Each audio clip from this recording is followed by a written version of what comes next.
May mga lessons tayo natututunan dito, no?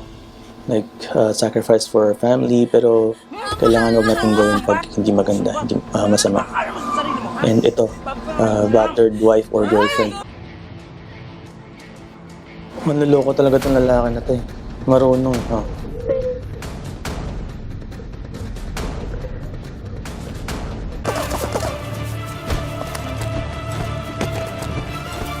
Kaya pala siya napilay siguro, no? Natamaan siya. Ate, kain na ho tayo, nakapaghain na rin ako. Tara na. Oo, sige. Sumunod kami. Ha? Ginawa na lang patulong tsaka pinanser. Buisit.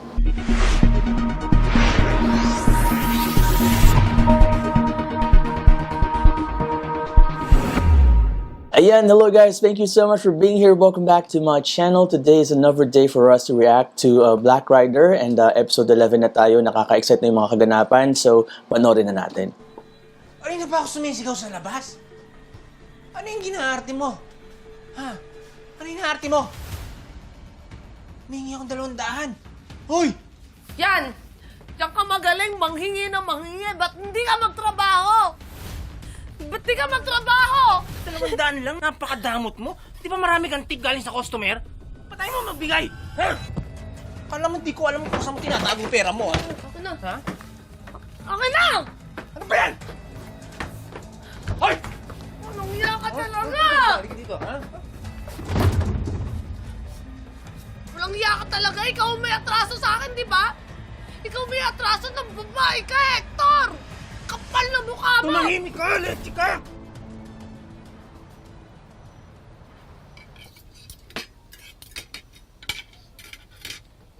Anak, kapatin mo nga ako. Saan ang gagaling ang perang pinambibili mo ng gamot sa akin? Pati na pang gastos dito sa bahay.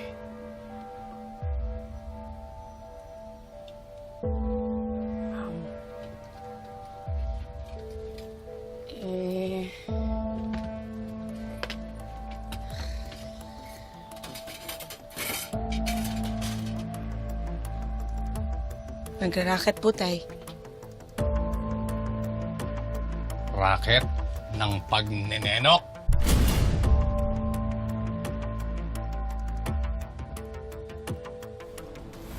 Ikaw pa itong may gana magalit? Di ba ikaw itong nampahiya sa akin sa Quiapo? Kaya ngayon, pinagtatawanan nila ako. 200 lang, hindi ka makapagbigay? Wala ka talagang silbi sa buhay ko!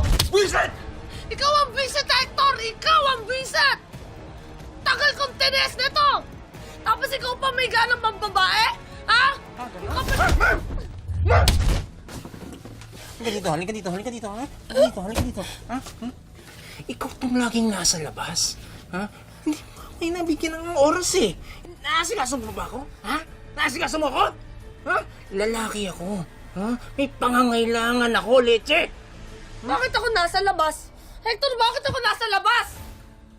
Kasi kailangan ko kumita ng pera para may pampalamon sa'yo. Kasi kapag hindi ako nagtrabaho, wala tayong kakainin lahat dito. Miski nga brief mo ako bumibili, di ba? Ganon? Ganon? Ha? Nahiya mo ako sa labas! Kaya hindi ako makahanap ng trabaho dahil pinagtatawanan nila ako! Hector, tama na! Ha? Tama na! Nalala mo to! Tama na! Tama na, Hector! Tama na! Ha? Tama na, Hector! Tama na! Tay naman. Alam niyo naman po para sa inyo, gagawin ko naman po lahat eh. Anak, Diyos ko naman. Pero tay, alam niyo po yung kay Danilo? Naku, hindi po ako yung gumawa nun. Sa kalsada po kami rumaraket. Bexman! Kahit tamaan pa po ako ng kidlat. Hindi ako nakikipagbiruan. Napakasakit nito sa akin, Vanessa. Kaya ikaw o hindi ang kumuha ng relo ni Danilo, ninanakawan mo pa rin ang ibang tao. Itinuro ko ba sa'yo yan? na gumawa ng masama para sa akin? Kayo ni Neneng? Tay, sorry na po. Sobrang desperado lang po talaga namin ni ate, kaya pasok po kami sa ganun. Di ba? Sinabi ko naman sa inyo, pabayaan nyo na lang ako. Aanin ko naman ang pera, ang pagkain. Kung ang kapalit nito, mga kaluluwa nyo. At ikaw ba, Ne? Ikaw ang matanda. Pati yung kapatid mo, kinaray mo dyan? Tay, sorry na po.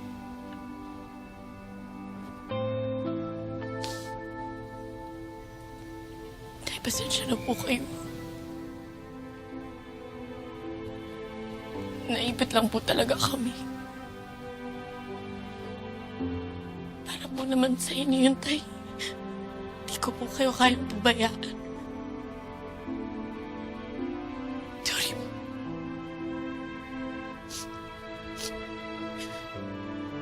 Anak, kahit para sa akin man lang,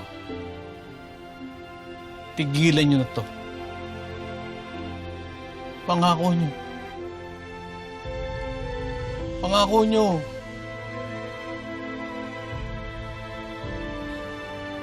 Apo, Tay. Pangako po. Tay, mahal na mahal lang po talaga namin kayo ni Ate Danet. Nag-usap naman na po kami na titigil na po namin to.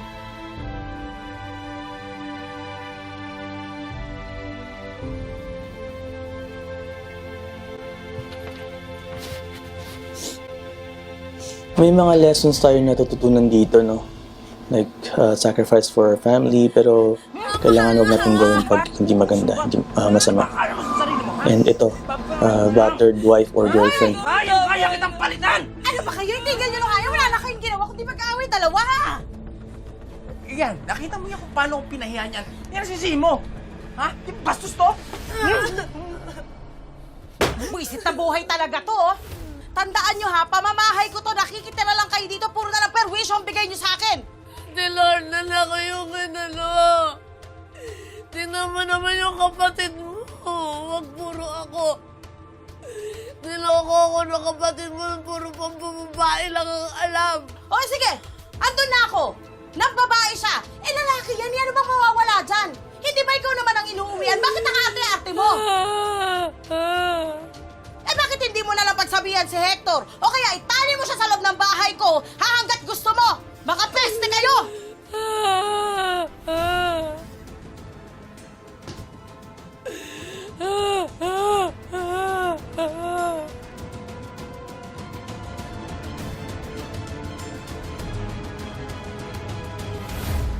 Tandaan lang po na medyo masakit to kasi. Oh, sige, pero kailangan natin malagyan ng yelo yung mga pasa para hindi lumala.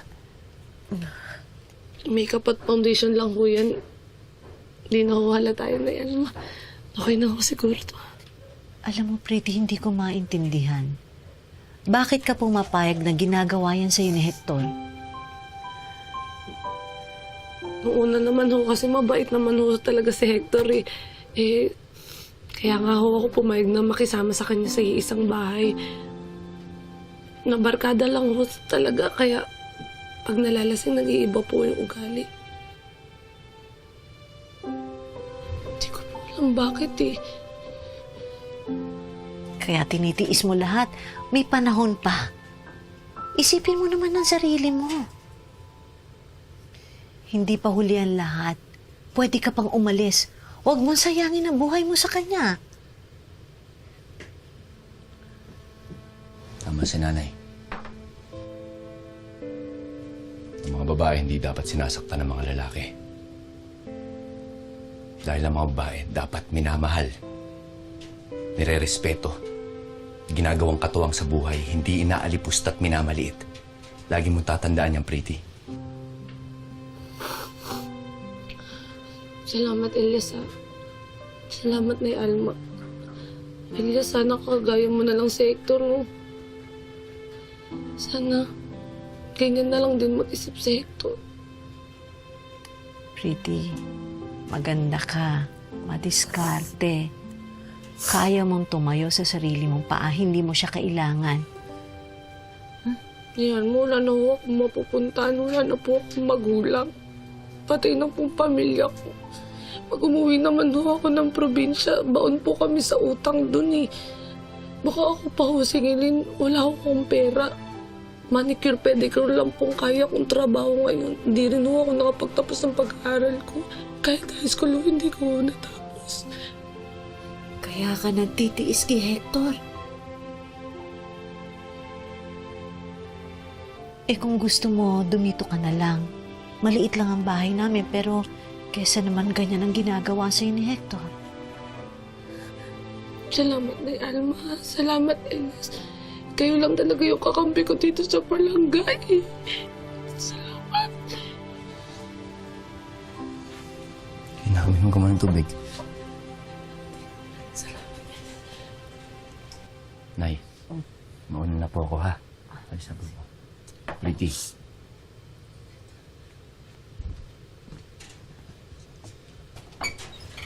Oh, saan ka pupunta? Basta babalik ako agad, Nay.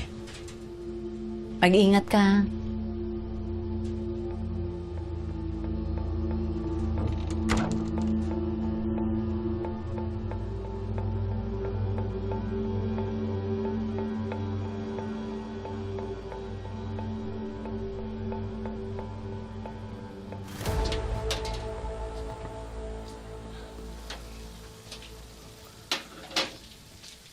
Mama Bells! Ang galing talaga ni Black Rider! Sa tingin ko po siya makakatulong sa akin para mahanap si nanay. Namimiss mo nanay mo, no? Nga dito, yakapin mo nga ako. Oo talaga. Di ba sinabi ko sa'yo, kapag namimiss mo nanay mo, yayakapin mo lang ako? Di ba? Huwag kang mag-alala, hahanapin natin siya. Okay? Salamat po, Mama Bells. Love ko rin po kayo. Huwag po kayo magtampo, ha? Namimiss ko lang po talaga si nanay. Ano ka ba? Wala yun. Huwag kang mag-alala. Kakausapin ko ang lahat ng mga marites dito. Dahil sa tingin ko sila makakatulong sa akin na hanapin si Black Rider. Talaga po? Oo. Tsaka tama ka eh. Sa tingin ko siya makakatulong na humanap sa nanay mo. Thank you po, Mama Bells. Sige na. Kain na tayo. Gutom ka na? Opo. Okay, wait.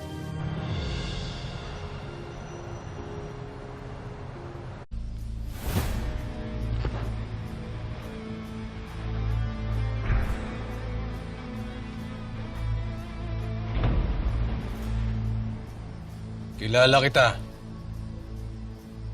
Ikaw yung nakikita ko sa balita. Si Black Rider. Anong kailangan mo? Alam ko na meron kang tato na katulad sa mga miyembro ng Golden Scorpion. Anong koneksyon mo sa kanila?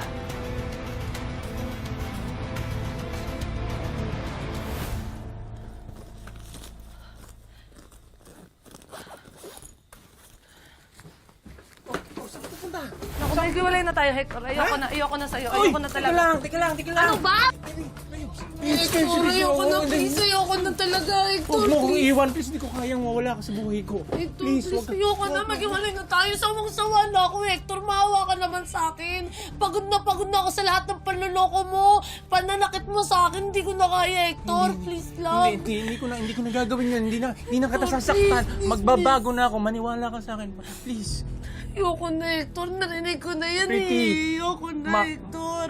Mahal na mahal kita. Ayoko na, Hector. Hindi Narinig ko ko kaya na. mawala ka sa buhay ko. Pagpasensya mo na ako kasi Ayoko. naging magulo lang yung utak ko. Pero ikaw pa rin yung nasa puso ko. Sinungaling ka, di ba? Shota mo ngayon si Ruby. May babae ka na naman eh. Teka lang. Kaya kong iwan si Ruby para sa'yo. Alam mo, mas mahal kita kay Ruby. Ikaw lang kasi. Naging busy ka eh. Naging busy ka kaya napaling yung atensyon ko sa kanya. Pero maniwala ka, ikaw lang nasa puso ko. Ayoko na, Ikaw Hector. lang, ikaw- Ayoko na talaga. Hindi. Ikaw lang. Ayoko na, Hector. Sawa na ako. Ayoko na. Wait lang, teka lang. Ito oh. Nagpapakumbaba na nga ako oh. Eh, alam mo, hindi ko ginagawa to. Nakaluhod na ako para sa'yo. Ayoko na. Teka! Ayoko na. Papakasalan lang kita. Papakasalan na kita.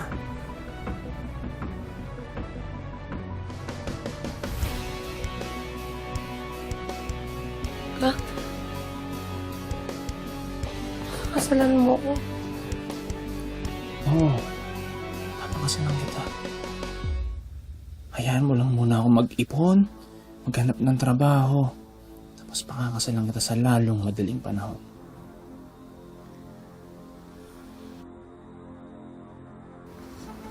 Ha? Ay, sorry. Sakit ba? Ha? Diba? Kasalan kita. Ha? Gusto mo ba yun? Ipon lang tayo, ha? Tapos papakasalan.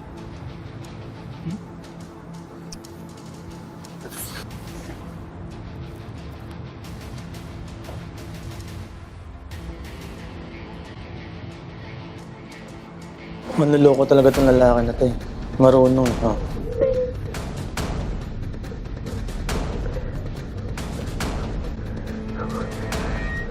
Napaloko naman si Pretty. Manduruga sa mukha niya, oh. Yung expression niya. Magaling mag-acting tong dalawang to.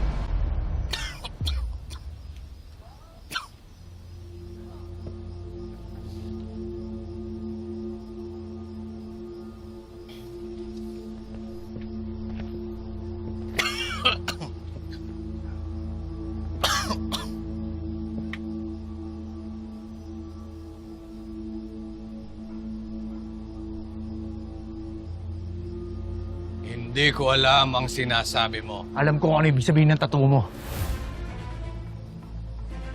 At may atraso sa akin ng taong may tattoo na katulad ng nasa iyo. Hindi lang isa, kundi marami sila.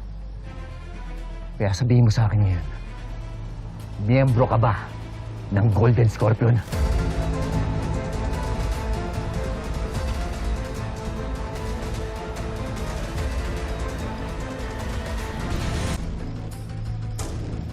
Tigilan mo na ang pagtatanong kung ayaw mong mapahamak. Hindi ako natatakot mamatay.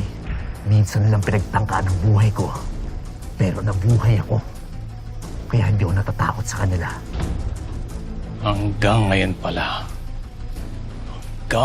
pala, marami pas lang buhay na sinisira. At nadami palalo yun kung di mo ko tutulungan. Kaya sabihin mo sa akin ngayon, anong alam mo tungkol sa Golden Scorpion?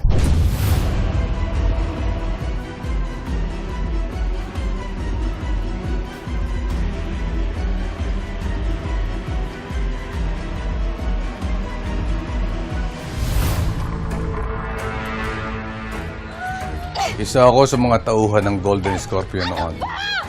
Laking kalsada ako. Magang namulat sa karahasan. Maraming negosyo ang grupo. Pero kumikita sila ng malaki sa pagbibenta ng mga babae at droga. Boss! Alas na kami! Sige, ingat kayo.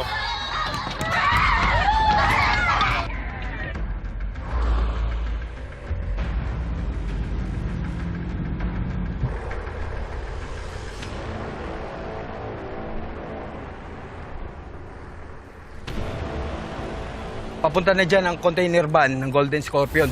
Dala-dala mga bata. Yeah, kopya.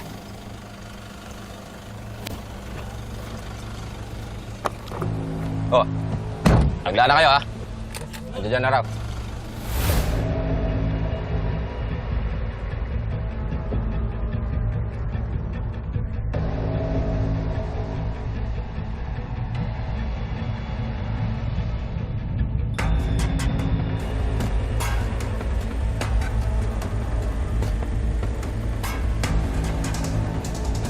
Saan ba dadalhin ng mga to? Sa pier. Sa may East Gate. Andun yung barge, naghihintay.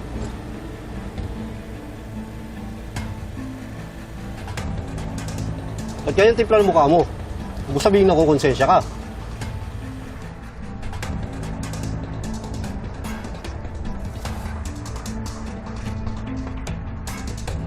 Saan kaya tayo dadalhin itong mga to?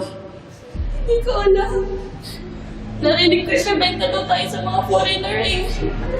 At isa sa mga batang hawak namin si Vanessa. Takas tayo. Tatakas tayo dito. Hindi ko alam pero magaan loob ko sa kanya. Siguro dahil kahawig niya ang anak ko na namatay noon.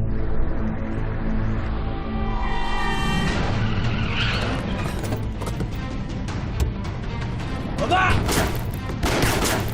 Kalaban! Ito yung karibal sa negosyo ni Senyor. Baba!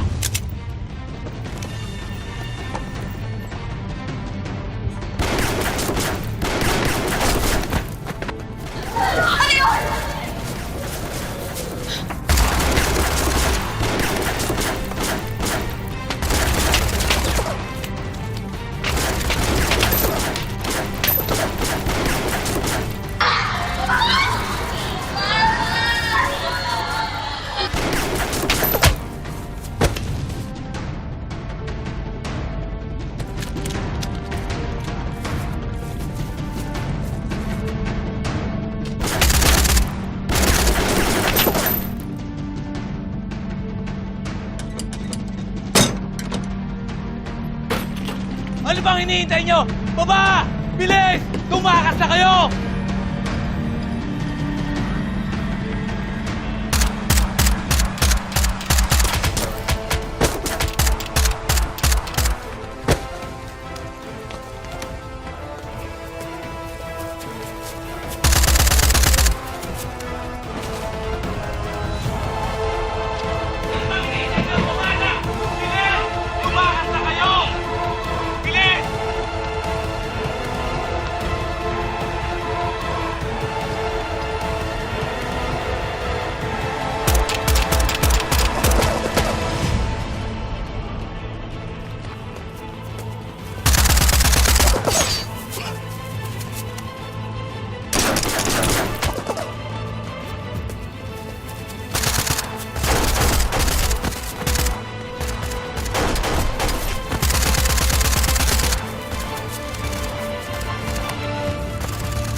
Kaya pala siya napilay siguro, no?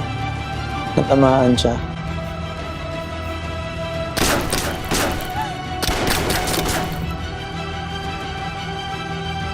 Patay niyo yan, boss.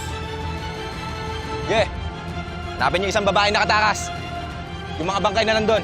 Tsaka ang truck. Sunugin niyo lahat. Yan ang utos ni boss. Malaman ng Edgardo na yan na hindi basta-basta ang grupo natin.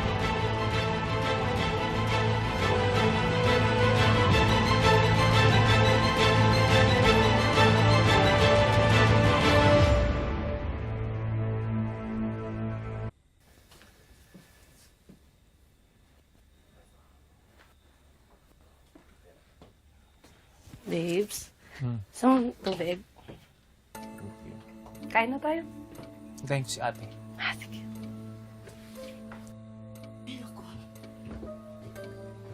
Oh.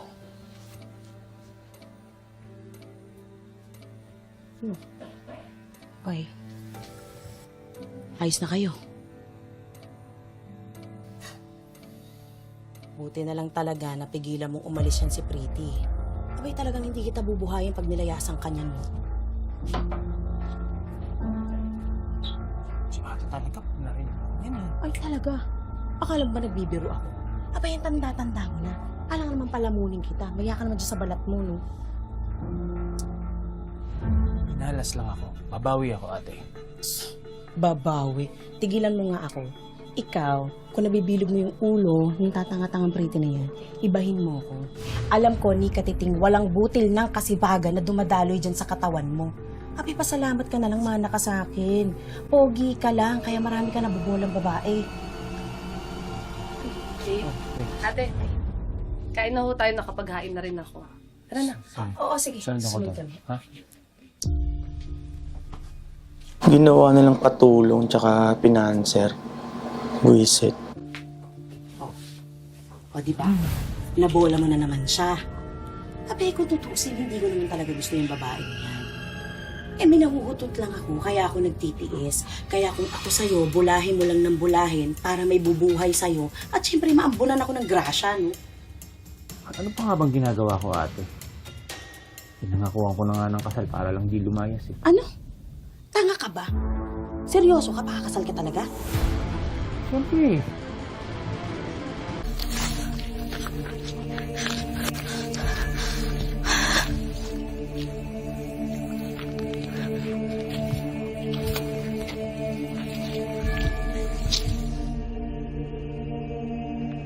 Akala ng Golden Scorpion, kasama ako sa mga namatay sa ambush. Kaya ang alam nila, patay na ako.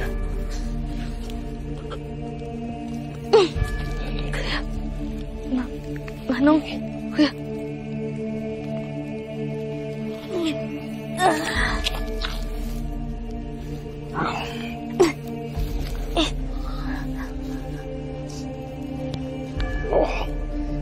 Ano bang ginagawa mo rito?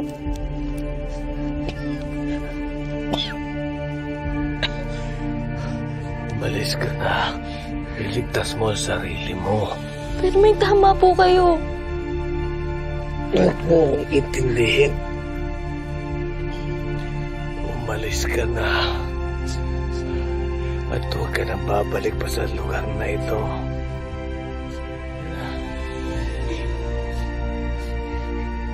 Iniligtas niyo po ako.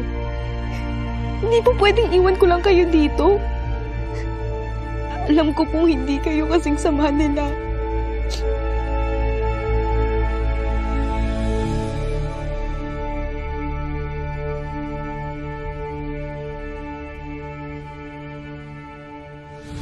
Nagbagong buhay na ako. Naging ama ako kay Vanessa at kay Neneng. Pakiramdam ko, binigay sila sa akin ng Panginoon Diyos para makabawi naman ako sa mga naging kasalanan ko sa mundo. Ibig sabihin, kilala mo ko sino ang leader ng sindikato. Nakikiusap ako sa'yo. Tulungan mo ko mahanap sila.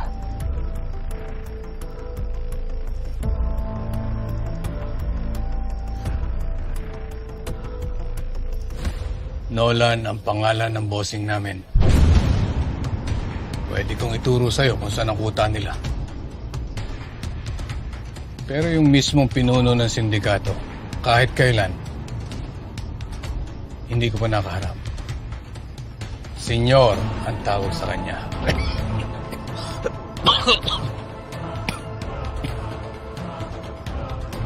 Lakas ang putob ko na ang anak ng senyor na yung pumatay sa buong pamilya ko.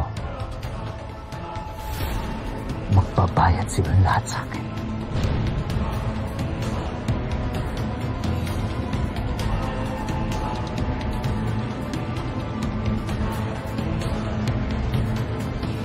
Kung gusto mong matunton ang pinaka-leader ng Golden Scorpion, si Nolan ang magiging susi mo.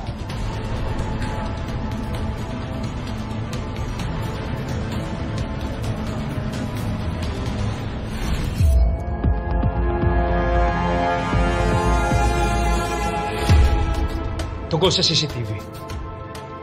At tama si Elias. Pinabura mo yung ebidensya kayo. Sagutin mo ako, Tay. Sabihin mo sa akin ang totoo.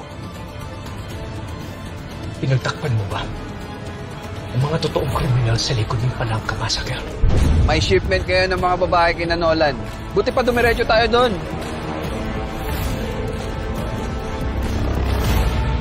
Dito lang pala kita mahanap.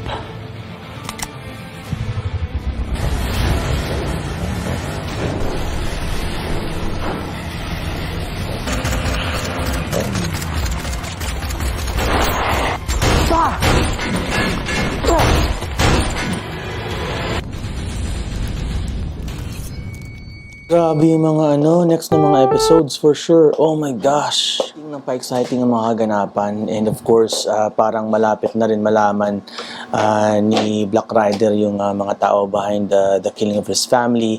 And yun pala yung yung tatay ng dalawang batang babae ay dati palang Gold Scorpion na miyembro ng sindikato. So, I think makakatulong siya sa paghahanap ng mga tao na hinahanap ni Black Rider. So, tingnan natin guys. And maraming salamat guys for watching this with me. See you again bukas for episode 12. Bye. Tayo ko sa iyong pagbalik. Ayokong ikaw